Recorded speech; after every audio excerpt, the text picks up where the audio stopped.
வணக்கம் மக்களே.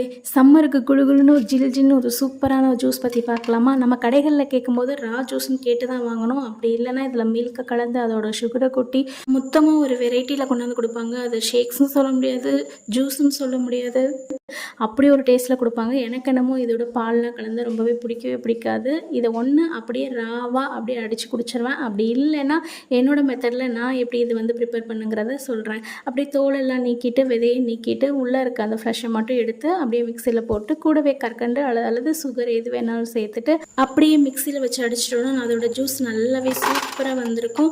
இப்போ அதோட கூட நம்மளோட ஐஸ் க்யூப்ஸ் நமக்கு எவ்வளோ ஐஸ் க்யூப் வேணுமோ அவ்வளோ ஐஸ்கிரீமே கூடவே சேர்த்து ஆட் பண்ணிவிட்டு அப்படியே மிக்ஸ் பண்ணி குடித்தோன்னா ரொம்பவே சூப்பராக இருக்கும். உடம்புக்கு ரொம்ப ஹெல்த்தியும் கூட. இதில் சுகர் அவாய்ட் பண்ணிவிட்டு வெறும் ராவாக குடிச்சு பழச்சிக்கணும் அப்படின்னாக்கா ரொம்ப சூப்பராக இருக்கும். உடம்புக்கு ரொம்ப ரொம்ப ரொம்ப நல்லது. ஒரு கட்டியான ஜில் ஜில் ஜூஸ் ரெடி ஆயிடுச்சு. தேங்க்யூ ஃபார் வாட்சிங்.